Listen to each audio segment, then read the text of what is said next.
cette fresque là-dessus, c'est la création monétaire. Autrement dit, la banque centrale peut créer de la monnaie. Aujourd'hui, ça n'est plus le cas, puisque dans le cadre de la Banque centrale européenne, et même avant, depuis 1973, ce sont les banques privées qui créent de la monnaie, c'est-à-dire quand elles accordent des prêts, eh bien, elles créent de la monnaie. L'encadrement du crédit dont je parlais est le moyen de redonner à la Banque centrale le moyen de créer la monnaie lui-même. Et donc, la création monétaire est une prérogative essentielle. Que font les Britanniques, les Japonais, les États-Unis? Ils créent de la monnaie, c'est-à-dire ils monétisent. C'est l'expression qui est devenue un petit peu courante en ce moment, on appelle ça la monétisation. C'est-à-dire la Banque centrale achète les titres d'État, achète des obligations d'État. Il faut savoir que les États-Unis le gouvernement américain a imposé à la Fed, la Banque centrale américaine, d'acheter 30% des émissions obligataires de l'État américain, 600 milliards de dollars. C'est tout à fait colossal. La Banque centrale européenne n'a pas le droit de procéder de la même manière. Et c'est une des raisons de la crise, c'est une des raisons pour lesquelles le système de l'euro est en train d'exploser et il va exploser. Alors, pour contrôler la politique monétaire, les classes dirigeantes de tout temps ont contrôlé les banques centrales. Le moyen de contrôler les banques centrales a été le mouvement d'indépendance des banques centrales. Les banques centrales ont été rendues soi-disant indépendantes. Mais indépendantes de quoi? Mais précisément indépendantes de la souveraineté populaire. C'est-à-dire que ont été retirées des mains du peuple et de ses représentants, des parlementaires, des députés, la possibilité de décider de la politique monétaire. De quel droit un des aspects de la politique macroéconomique devrait-il être retiré des mains des parlementaires?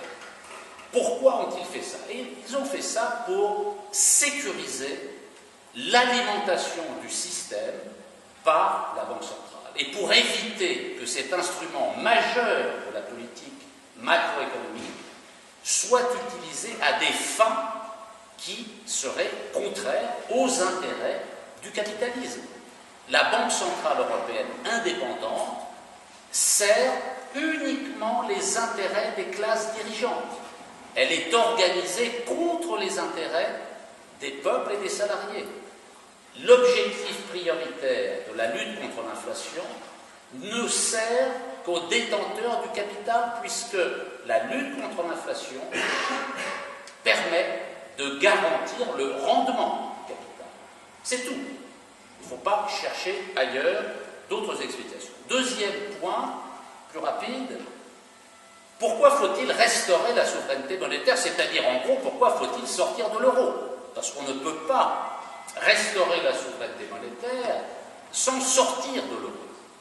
Alors, certes, le système de l'euro va exploser, mais ça n'est pas la meilleure solution, parce qu'une explosion, alors que les esprits ne sont pas préparés, peut amener des suites qui ne sont pas souhaitables.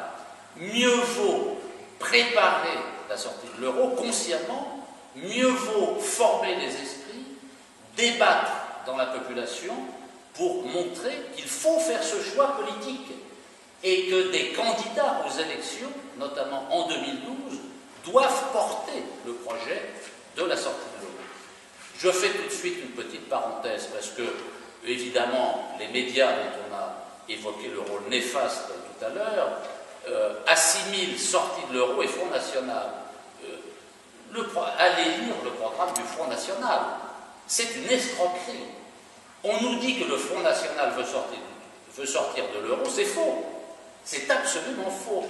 Ce que dit le Front National dans son programme, c'est qu'il veut une sortie groupée de l'euro.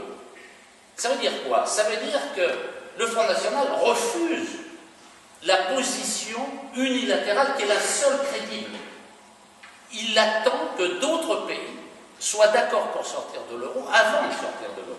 C'est une escroquerie parce qu'il n'y aura pas de sortie groupée.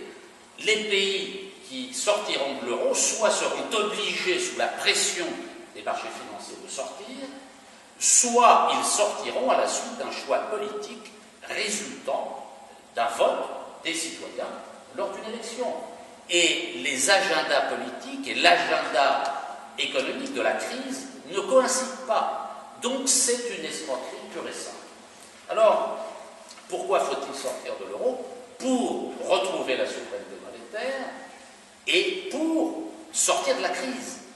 On ne peut pas sortir de la crise actuelle sans sortir de l'euro. Si la Grèce, l'Irlande, le Portugal n'avaient pas été dans l'euro, ils ne seraient pas en crise. Alors, je termine rapidement sur la manière de restaurer la souveraineté monétaire. Comment faire? Je le disais, il faut commencer par sortir de l'euro. Sortir de l'euro, c'est pas compliqué. D'abord, c'est possible, évidemment, et ça n'est pas compliqué. Comment il faut faire? Il faut se placer évidemment dans la perspective, que ce soit en France, en Grèce, en Italie, au Portugal ou dans n'importe quel autre pays, qu'une majorité soit élue au Parlement sur cette base politique, évidemment. Donc il faut construire les conditions politiques pour qu'émergent dans les différents pays de la zone euro des majorités qui soient favorables à la restauration de la souveraineté monétaire. Donc, première chose à faire, s'il y a un gouvernement, si un parlement, majorité est élue sur cette base-là, première chose à faire, il faut annuler les plans d'austérité. En France, en Grèce, en Italie, au Portugal, partout. Annuler les plans d'austérité. Pour la France, c'est revenir à une situation décente en matière de retraite, revenir à des budgets publics satisfaisants pour l'éducation, pour la santé, etc., etc. Mais on va lui dire, oui, mais vous allez encore augmenter la dette, puisque la crise, c'est la crise de la dette. Et si vous annulez l'austérité, la dette va augmenter. Oui, elle va augmenter, bien sûr. Alors comment faire? Deuxièmement, il faut décider le défaut de paiement. C'est-à-dire, on ne paye plus la dette. On ne paye plus, on ne rembourse plus le capital, et on ne paye pas les intérêts. Ça s'appelle le défaut. On fait défaut. Et si on fait défaut, on nous dit, oh là là, vous n'allez plus pouvoir emprunter sur les marchés financiers. Oui, c'est vrai. C'est la raison pour laquelle on va restructurer la dette. Qu'est-ce que ça veut dire restructurer la dette? Ça veut dire qu'on va rembourser les ménages modestes et les classes moyennes qui ont acheté des titres d'État, mais qu'on ne va pas rembourser les hedge funds, les banques, les fonds de pension qui ont spéculé sur la dette. Pourquoi faudrait-il rembourser ces agents économiques qui sont la cause de la crise? On les punit, on ne rembourse pas.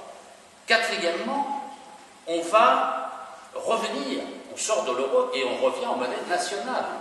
C'est-à-dire on revient dans chaque pays à la monnaie nationale, le franc pour la France. Ensuite, cinquièmement, on va dévaluer. L'euro est une monnaie surévaluée qui pénalise les exportations de certains pays, pas de tous. Il faut donc revenir à une parité convenable entre l'euro et le dollar. Il faut donc dévaluer d'environ 20-25% le franc. Ensuite, il faut libérer les pays prisonniers du franc CFA. Le franc CFA prive. Il faut savoir que les pays de la zone franc, qui sont les pays africains pour l'essentiel dans la zone CFA, n'ont aucune souveraineté monétaire. C'est le Trésor à Bercy qui dicte la politique monétaire des pays africains. C'est une forme de néocolonialisme. L'euro entretient le néocolonialisme par l'intermédiaire du franc CFA, puisqu'il y a un lien directe entre le franc CFA et l'euro. Je termine en citant simplement les choses qu'il reste à faire. Il faut reprendre la main sur la politique monétaire dans chaque pays. Il faut nationaliser les banques et les compagnies d'assurance. Il faut non pas réguler les marchés financiers comme on entend dire souvent. Le problème n'est plus de les réguler. Le problème est de les démanteler. Il faut démanteler les marchés financiers, c'est-à-dire fermer le marché obligataire et aller vers le dépérissement de la bourse. Il faut contrôler l'échange et les mouvements de capitaux, mettre en place des mesures protectionnistes universalistes et engager une action pour supprimer le chômage et la précarité, pour arriver éventuellement à la mise en place d'une monnaie commune et non pas unique. Bon, voilà, ça fait des têtes de chapitre, hein, je ne développe pas plus, éventuellement pour la discussion tout à l'heure.